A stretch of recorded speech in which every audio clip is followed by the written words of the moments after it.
Pinag-uusapan. Nahuli ko ang boyfriend ko at ang ate ko sa kwarto.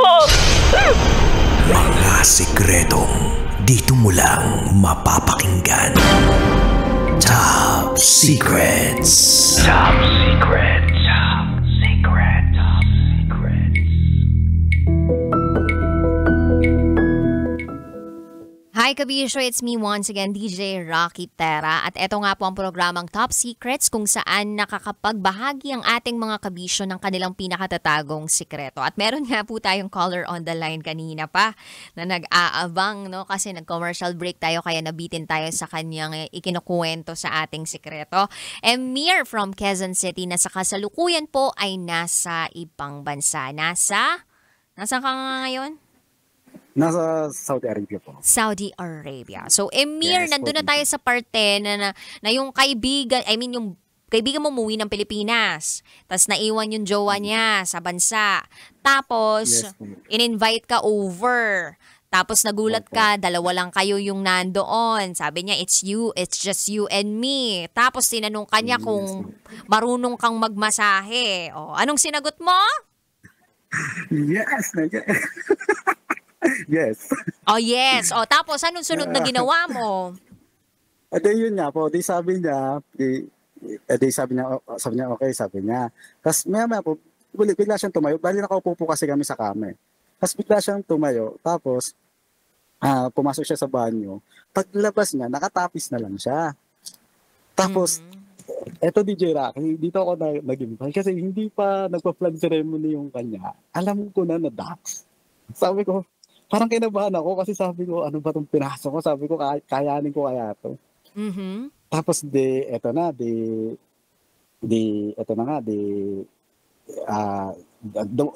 dumapa na siya. Pero nakatapis pa rin siya ng towel. Dumapa na siya. Tapos ako naman, tapos sabi niya sa akin, tanggalin mo na yung pants mo kasi para maging komportable ka. Wow! Eh, Tanggalin mo na yung pants mo para maging komportable ka, ha? May nagmamasahe pa lang ganon? Hindi, naka-ano po kasi ako, no? Naka-DJ, naka-maong. Kasi sabi niya, para daw maging mas komportable ako, tanggalin ko na daw. Ang problema, DJ Rocket, that time, wala akong masuot na underwear. Ang sinuot ko is yung bikini. Nag-bikini ako. Nag-bikini ka? Wait lang. Opo, nag-bikini ako. Bikini or boxers? Ano yung tsura ng bikini? Bikini ng babae? Bikini po hindi po, panlalaki na bikini.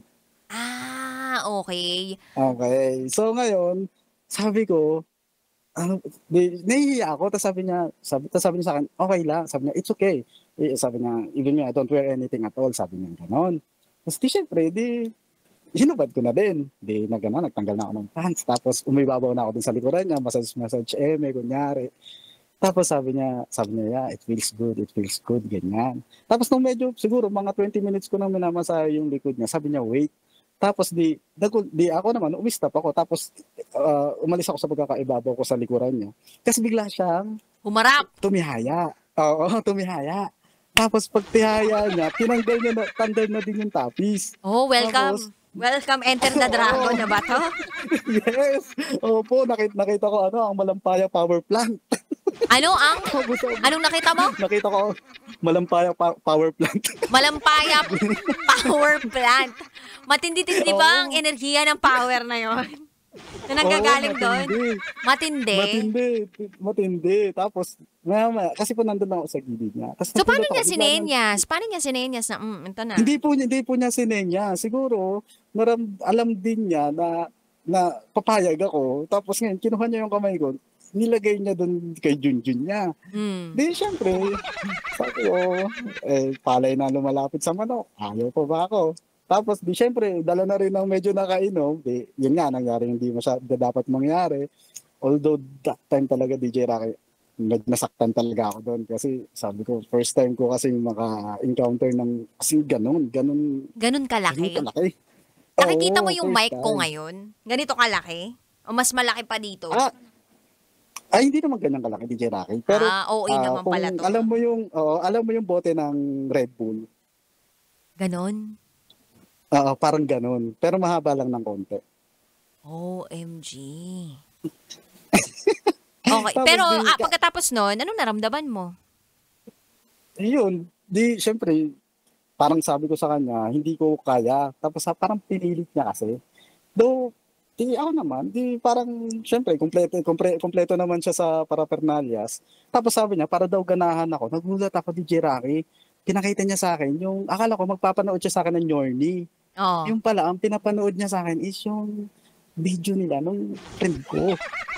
Na maggaganon sila. OMG. So meron may resibo yung Meron. anuhan nila ng Yes. jowa niya. Oo, kaya ako naman, natakot ako, kinabahan ako, kasi baka mamaya, naka-video din pala kami nang hindi ko alam. Pero baka, mukha Tapos ba yung video nila hindi alam ng girl? Feeling ko hindi alam. Hindi ko alam, DJ Rocky, kasi nagpe-perform sila nung pinakita niya sa akin. Ah, Naglalaban talaga sila, nagre-wrestling sila. wow. So hindi ko rin sure kung alam nung girl. Pero alam ko, sure lang ako, is cellphone lang din yun siguro. Okay. I don't think na some other cameras yun. Mhm. Tapos yun na nga, although medyo na off ako kasi nga, syempre, kaibigan ko yun, tapos girl pa. Mhm.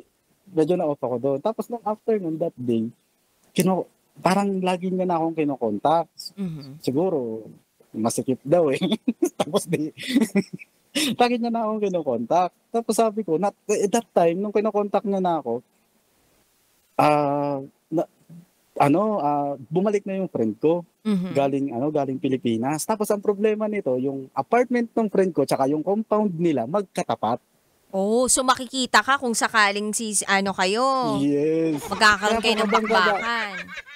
Oo, kaya medyo kinakabahan ako. Tapos hanggang ngayon, tapos yun, hanggang sa, actually, nagkasabay yung dalawa, si Daddy E, at saka yan si Boy Boy S. S. Sabay ko silang naging kafubo. Kaya lang, ito si Daddy E kasi, mas wild. Kasi may pinupuntahan kami mga friend niya na ganun din yung gusto. So, Kaya sabi ko, so meaning nag-invite pa kayo over? hindi po, may pinuntahan kami na friend niya na Jordanian po ata yun. Miss International tayo dala natin ang bandila ng Pilipinas. Dito, Jordanian naman to. Engineer yata to. Tapos parang offshore siya nagtatrabaho, minsan lang siya nasa lupa. Mhm. Tapos yun, parang sabi niya, yung friend niya na andito nga sa Doha nga daw. Tapos sabi niya, puntahan daw namin. Tapos yun, nagulat ako, dun ko lang talaga first time matry na dalawa. I mean, threesome. Kaya nga, Para talaga yun nga, ako- nag-invite kayo para- over. Or parang may ganun. Hindi po, kami po yung pumunta. Kami po yung in-invite para Nag-invite pumunta pala dun. kayo over. O yan. Opo, tapos yun, parang dun ko first time naranasan na yun nga, na makipag-threesome. Tapos parang porn yung datingan, alam mo yun, DJ Rocky. Mhm. So habang hinaharabas ka, merong, Eh di tuwang-tuwa ka. Hindi ka nakukonsensya nung time na yun. Siyempre mga kaibigan mo yung... DJ Rocky actually after nun, yun na, that time, parang nung napansin ko, yung friend kong isa, wala na akong naging balita sa kanya. After ng a few months, wala na akong masyado naging balita sa kanya. Although, kakontak ko pa rin yung jowa niya. Tapos itong friend kong isa, doon ako medyo nakonsensya. Kasi nung pag nagkikwento siya sa akin tungkol dun sa jowa niya, alam ko na mahal niya. Mhm. Yung si Boy S. Alam Mhm. kong mahal niya. Kaya sabi ko sa kanya, parang sabi ko, hindi, kailangan tigil ko na to. Kasi sabi ko, nakukonsensya ako, tsaka natatakot ako, baka mahuli kami. Sabi ko, pwede niya ako isuplong. I mean, alam naman natin lahat na bawal yun. Oo. Tapos sabi ko, tinigil ko na yung pakikipag-contact. Kahit kinukulit ako ni Boy S na Tinigil mo na. makipagkita, tinigil ko na talaga. Ngayon, etong kay Daddy E. Daddy E. Natigil yun kasi nga noong 2019, umuwi na ako ng Pilipinas kasi nga because of pandemic. Tapos yun na, umuwi ako ng Pilipinas, nakarating na ako dito sa Saudi. Tapos yun, nagkaroon na ako ng partner na serious partner ko na nasa Pilipinas ngayon. Mhm. Then after noon, Bisexual din yung partner mo ngayon? Yes po. Yes Hanggang po. ngayon kayo pa Bisexual rin? Yes po, 2 years and a half na kami. Actually, siya yung Wow. masasabi kong nagpabago talaga sa akin. Kasi nung simula nung naging kami, kahit nung nasa Pilipinas pa, I mean, wala na. Parang sa kanya na ako, tumitingin, nakaka-appreciate. Kasi hindi naman natin maalis yun, na makaka-appreciate tayo ng gwapo, ng maganda. Pero nung dumating talaga siya sa buhay ko, parang siya yung talagang masasabi ko, Katapat mo I na. think he is the one. Oh, I think mukhang ito na yata magpapatino sa akin. Which is, Siya naman so talaga, far, so far. Siya naman po. Kasi within 2 years, wala naman po akong ginawang kalokohan. At saka by the way, nung time naman po na yung ginagawa ko mga kalokohan na yun, which is pinagsisihan ko rin dahil nakonsensya din ako. Single naman po ako. Wala naman akong jowa. Yeah. Yun lang din po yung yun lang din po yung masasabi ko, hindi ko alam kung maipagmamalaki. Though Hindi pa rin I don't nakaka-proud yun kasi Oo, syempre parang mga hindi pa rin kaibigan mo pa rin nakaka-proud. yung tinalo mo doon nang hindi nila Opo. nalalaman. Pero at least, Yun nga. ginawa mo yun ng single ka. Single pa, wala pa. Pero ngayon wala na talaga. Yan. Good to know that. Good to know that. Emir of Quezon City. And I think ito na lang yung mga alaala mo na yung parang matatawa ka but at the same time parang stop na ako dito. Parang ganon. Tapos na ako. I mean, kasi yun nga po, dahil nga parang secret files, parang sabi ko, parang siya, parang pwede siyang i-share. Parang, Oo naman. Parang, Oo naman. parang maging, ma-entertain naman yung mga natin, listener. Ay, by the way, avid listener nyo po ako kahit nung pangtanghali pa kayo. Oh, thank you so much, Emir. Oo po, simula po. Thank you, Kayo thank po yung you. namin.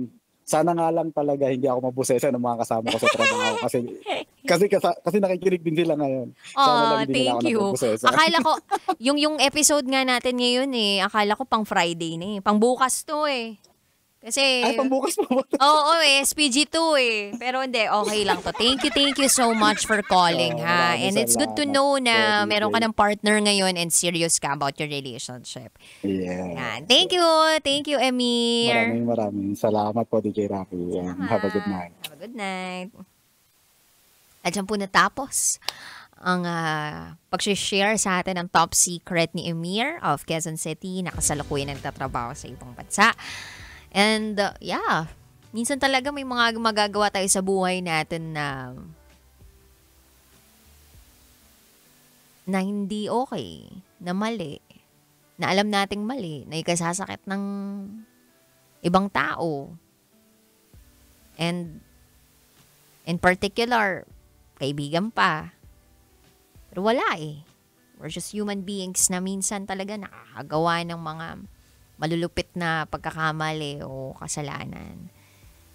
And eto yung mga kasalanan o pagkakamali na itinatago lang natin sa sarili natin. But at least, alam natin na mali yun. And we did something to stop it. Yun naman yung mahalaga Hindi mo man naamin, hindi man nalaman ng iba.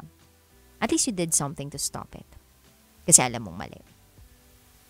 At yun yung mahalaga. At sa mga kabisyo po natin out there, nakakana ng jowa ng kaibigan nila, naway maisip ninyo ang top secret ni Emir kanina. Na kailangan, bago nyo matagpuan ang inyong dawan, itigil nyo muna ang inyong kalokohan. Saka lang talaga kayo matatagpuan ng dawan ninyo kapag tapos na kayo sa lahat ng mga pinaggagawa ninyong kasyitan sa buhay. Naniniwala ba kayo dun? Yung tipong graduate ka na dapat sa mga kalokohan mo sa buhay. Tapos pag graduate ka na, tsaka darating yung talagang taong magpapatino sa'yo or parang mapapasabi ka na, kontento na ako dito. Masaya na ako dito. Ayokong sayangin to. Sana may ganun. No? Sana may ganun. Anyway, sa mga kabisyo po natin out there, na gusto pa rin mag-share ng kanilang top secrets, bukas, mag-share kayo. Okay naman yun. Basta, rated SPG. As in, super pack nerd. Kasi puro tayo pampalabas ng ngiti sa inyong mga labi. Na secret files and top secrets. Tomorrow yan. Maibabahagi. Nakapiling ang inyong Basa Princess. DJ Rocketera ang tagapagprotekta at tagapagsiwalat ng inyong pinakatatagong sikreto. Your secrets are safe with me. You're listening here sa 90.7 Law Radio. Kailangan pa bang i-memorize yan? Basic. Good night. Kailangan pa bang i-memorize yan? Love Radio. Basic!